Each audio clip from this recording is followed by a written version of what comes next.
And then we try to correlate that with the anatomical background. And I tell the parents, look, these are the red areas which you can see, and these are the areas where I think I can improve your child. There's a 90% probability because 100% do not respond to hyperbaric. Why? I don't know. We still have to develop biomarkers to find out, as Dr. Jain was saying yesterday, who are the non-responders, why they don't respond, we still don't have an answer. But our 90% of the kids have responded, our 10%, 50% failures are there, I can't explain it. But we try to correlate as far as possible what are the possible areas where we can get an improvement and thereby an improvement in the quality of life of the child so that it becomes easier for the child and the family and they can look forward to a more comfortable life in future. The treatment grouping, now this is important. In the McGill study, they were not allowed to have a control group due to reasons which I'm sure those who have been on the net you know. We tried to correct that mistake so that the Bayesian statistical method is complete. We have got a no treatment arm, batch A, batch B, 40 sessions of 1.75 HBOT using 100% oxygen, that was Pierre had used. Batch C, 40% of 1.5 HBOT with 100% oxygen, that's what Dr. Paul Hart uses. 40 sessions of 1.25 HB air therapy with 20% room air, that's what Pierre used. So I have got 3 treatment arms compared to batch A, and please recall that every child, that first paragraph, received matching standard therapy using the same protocol, same equipment, same regimen, same group of therapies and same other points at the same place. So that is where we kept everybody constant and then started comparing them.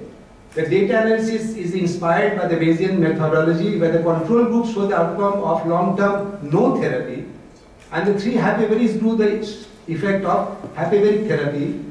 And we have analyzed for change of baseline to end of 4 months and 6 months. Why 4 and 6? I'll talk later. Next. Physical assessments are by the gold standard DMFM scale, and our study purposes we have relied on 0, 4 and 6, and the statistician is a very famous biostatistician of AIMS. One of the India's foremost, I thought he was trained there. He's not working there, but he was trained over there and used standard statistical methods. The cognitive is where we ran into trouble because in CP you have got a whole range of pictures.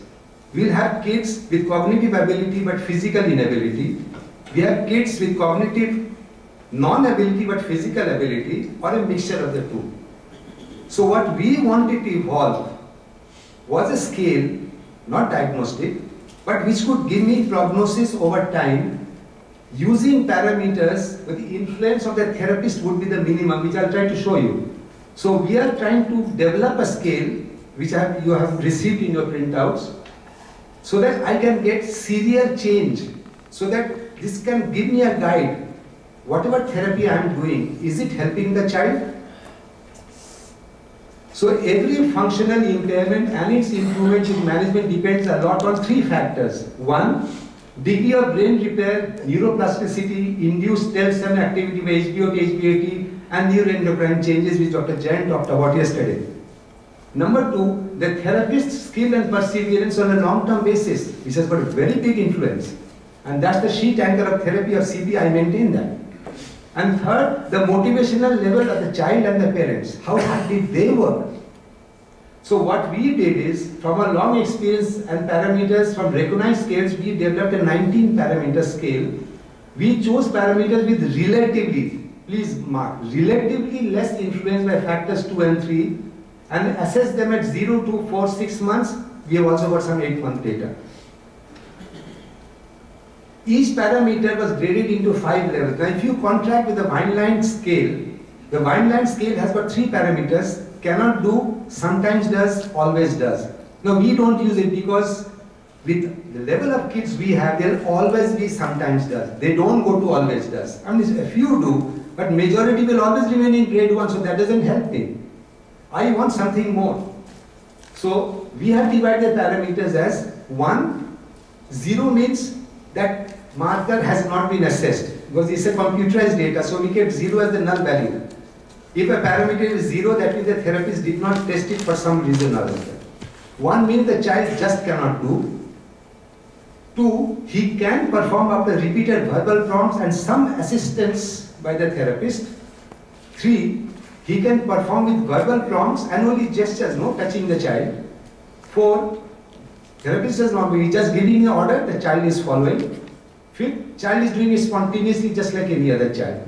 So using these 5 or specific parameters which I will show you now, we have done color concept, complexity of commands, duration of attention span where we have defined the times, eye-hand cooperation, coordination, following of commands, logical analysis ability, long-term memory, short-term memory, pre-number ability, pre-reading ability, pre-writing color within the boundary, pre-writing imitating, pre-writing joining the dots, pre-writing scribbling, pre-writing tracing, reasoning ability, recognition of objects, response to stimuli, and the type of response. Please note, I am putting up this scale in the public domain for anybody and everybody to copy it, improve upon it. So let's all work together to develop a much better, more accurate scale. And there are many limitations to this scale which I would like to point out.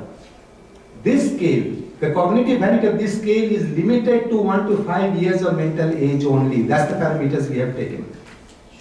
Only children within these limits will be evaluated by this scale. Some do not show improvement on this scale even though they do improve cognitively. That means they may retain severe physical limitation or their communication level does not progress from non-verbal to verbal within that given time frame of 6 to 8 months. And this is not a diagnostic scale, please. This is just a sample survey cognitive serial change measure, that is CSCM, to assess if a particular mode of therapy is working within a given time frame, if so, how much. Future, we must all work together to develop scales for 0 to 2 years, 2 to 5 years, something based on this, and 6 to 12 years mental age level. This has nothing to do with chronological age, it's a mental age.